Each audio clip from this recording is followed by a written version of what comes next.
Happy birthday to you, go. Happy birthday to you, go. Happy birthday to you, go. দেখা যদি হয় খাওয়াটা দিয়া পার্টিটা দিও গো। হ্যাপি বার্থডে টু ইউ দিদি। Many many happy happy birthday পলিদি। Happy happy happy birthday happy happy birthday. আশীর্বাদ করো, আমরা বড় হই তোমাকে আশীর্বাদ করি, তুমি যদি শত শত পুত্র সন্তান জন্ম দাও। আর ভাগ্যবান দিতে দেখা হইলে বার্থডের পার্টিটা দিও গো, না দিলেও কোনো সমস্যা নাই, আমরা চাই খাবে। আমাদের আবার বেশি লজ্জা নাই, দিলে দিবে না দিলে নাই, দুই একবার বলবো। টাটা। আমি বলবো হ্যাপি বার্থডে টু মি, তারপরে ব্লগটা শুরু করছি। তো এই যে 1 কেজি চিনি নিয়ে যাচ্ছি এখন রান্নাঘরে, আর এদিকে হচ্ছে মেয়েকে এখন ঘুম পাড়ালাম, সুন্দরভাবে শুয়ে দিয়েছি ঘুম পাড়িয়ে। তো সময় কটা বাজে একবার দেখেই বলি, তাই না? দাঁড়াও, এখন বাজে 8:32। আর আমাদের সকালে রান্না হয়ে গেছে, খাওয়া হয়ে গেছে, আমার বরটাও কাজে চলে গেছে। আর এখন পথে টিপ টিপ টিপ টিপ করে বৃষ্টি। আর আজকে আমার জন্মদিন 12 সেপ্টেম্বর। ব্লগ কবে দেখতে হবে আমি সেটা জানি না। তো আমি তো আমার বরের বার্থডেতে, মেয়ের বার্থডেতে, আমার ফ্রেন্ডদের বার্থডেতে আমি সবাইকে সুন্দর করে সারপ্রাইজ দিই। কিন্তু আজকে আমার জন্মদিন আমার বর জানেই না, কারণ জানলে পরে উইশ করতো। কিন্তু দেখলাম সকালবেলা উঠলো, খাওয়া দাওয়া করলো, মানে ফ্রেশ হয়ে খাওয়া দাওয়া করলো, মেশিন গুছালো, কাজে বেরিয়ে গেল। জানি না আদৌ জানে কি না, তবে কাউকে মনে করিয়ে দেব না যে আজকে আমার জন্মদিন। সেরকমভাবে বিশেষ করে আর হয়ে ওঠে না, 2 বছর আগেই শেষ হয়ে গেছে। তো চলো এখন যাবো রান্নাঘরে, দেখতে থাকো পুরো ব্লগটা। মেয়েকে একা রাখাটাও রিস্ক।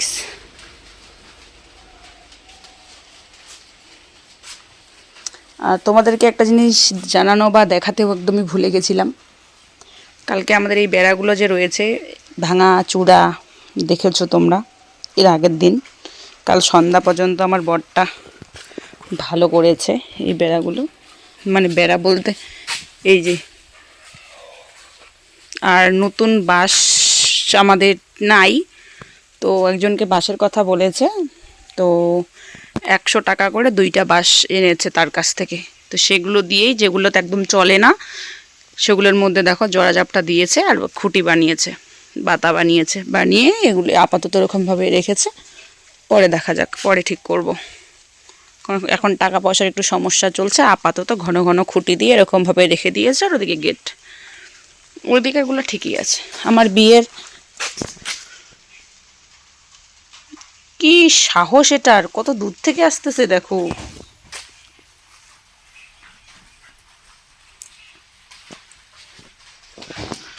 মেরে একবারে হাড্ডি গুড্ডি ভেঙে দিব তোর।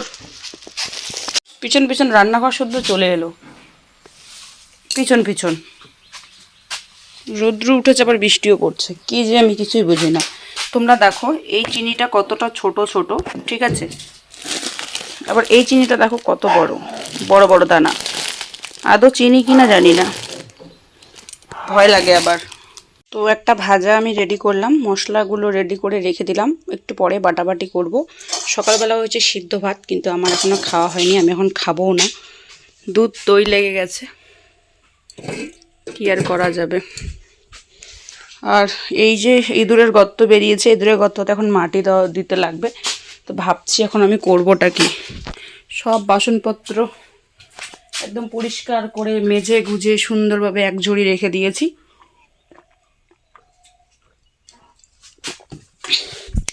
বৃষ্টি তো পড়ছেই ট্যাপ ট্যাপ ট্যাপ ট্যাপ করে। চলো দেখি কি করা যায়।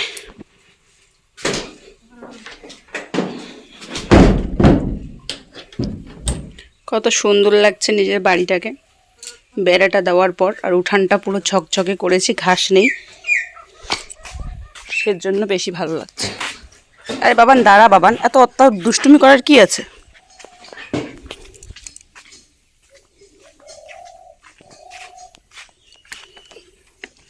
একদম ধোয়া হয়ে গেছে। এদিকে বাগানের সব গাছ কেটে ফেলা হয়েছে। এবার এটাতে পুরোটাতে ফুল লাগাবো।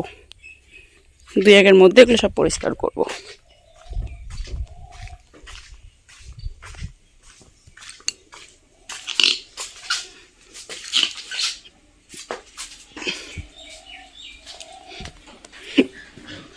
আর কালকে এমন বিদ্যুৎ চমকাচ্ছে, এই কারণে আমি এই বিছনার চাদরটা বের করে পুরো আয়নাটা ঢেকে দিয়েছি। শুনেছি আয়না নাকি ঢেকে রাখতে হয়। রাস্তা থেকে আমার বাড়িটা একদমই ঢুকতেই এই যে প্যাসপ্যাসে কাদা জল লেগে আছে, তার কারণ হচ্ছে এখানে চা পাতা নেওয়ার জন্য গাড়ি ঢুকে এখানে কিছুদিন পর পর। তো তার মধ্যে সেন্টারের গাড়ি ঢুকে, তো এখানে আবার গাছ কেটে রাখা হয়েছে। দেখো চারিদিকে একদম একদম ফাঁকা হয়ে গেছে, একদম সব গাছ কেটে ফেলা হয়েছে। তো যাই হোক, এই যে রাস্তাটা প্যাচ প্যাচে কাদা হয়ে গেছে, এই রাস্তা দিয়ে টোটো বলো অল্টো কার বলো ভাই ভীষণ লেভেলের ভয়ঙ্কর হয়। আমি তো ভীষণ ভয় পাই। আর এখানে একটা পাখি দেখলাম এই ট্যাঙ্কের মধ্যে চান করে এখানে এসে ডানা ঝাপটাচ্ছে। তো জুম করেছে, তাই এরকম ঝিলমিল ঝিলমিল হয়তো করছে। তো আমার মনে হয় এই ট্যাঙ্কের ঢাকনাটা না ঢেকে রাখা উচিত, কারণ পাখিদের উৎপাতের জন্য। এই জলটা তো খাওয়া যাবে না, আর অনেক মানুষ নিয়েও যাচ্ছে এখান থেকে জল। তো যাই হোক, আর কি করা যাবে, আমার চোখে পড়লো জন্য। ভাত খাবে আর আমিও খাওয়া দাওয়া করব। তো সেদ্ধ ভাত অতটা মন যাচ্ছে না, আর ডিম শেষ হয়ে গেছে। তো যাই হোক, ভাজাটা যে আমি তখন কুটে রেখেছি, এই ভাজাটাকে এখন ভাজবো, ভেজে মামে খাবো। আর দুপুরবেলা আমার বর কি নিয়ে আসে সেটাই রান্না করা হবে। মশলা তো করে রেখেছি। হ্যাঁ শোনা, মাম দাঁড়াও, আমি বলতে ভুলে গেছিলাম, আজকে আমি আমার ভাগিনা ঠাকুর এবং ভাগিনী যারা রয়েছে তাদেরকে আজকে আমি ভাদুরে ভাত খাওয়াবো। কারণ হচ্ছে ভাদ্র মাস শেষ হতে আর বেশি দিন দেরি নেই, বুধবার দিন শেষ হবে। তো এর আগেই খাওয়াতে হবে। কালকে শনিবার নিরামিষ, সোমবার নিরামিষ, বৃহস্পতিবার নিরামিষ, তাই ভাবলাম যে চলো আজকেই খাওয়ানো যাক। তো এর জন্য আজকেই খাওয়াবো। আর আমার মেয়ের পা হওয়াতে না এমন হয়ে গেছে, মানে হাঁটা পুরোপুরি শিখে গেছে। কোন দিকে চলে যায়, রান্না করব, ওইদিকে লঙ্কা বাটবো, মানে ওইদিকে তো একেবারে জ্বালা যন্ত্রণা আমার সহ্য হচ্ছে না। এদিকে খুন্দুর করে দেখি গেটের পাশে চলে গেছে। এবার ওকে বাড়ি নিয়ে যাওয়ার পালা। আর ও কোলে উঠতে চায় না, ও হাঁটতে এখন ভীষণ ভালোবাসে। ডুব মারবে, চলো।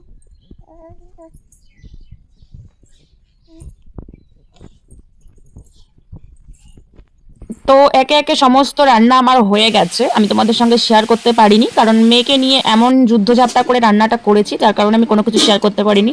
হচ্ছে মুগ ডাল একদম, তারপর হয়েছে কষা একদম চিকেন, লাল টকটক করে চিকেন কষা, আর একটা ভাজি রয়েছে তখন দেখলে। আর এখানে রয়েছে কাতল মাছ দিয়ে ফুলকপি আলু। তো আজকে রইল এই ছোট্ট ব্লগটি। তো চলো টাটা।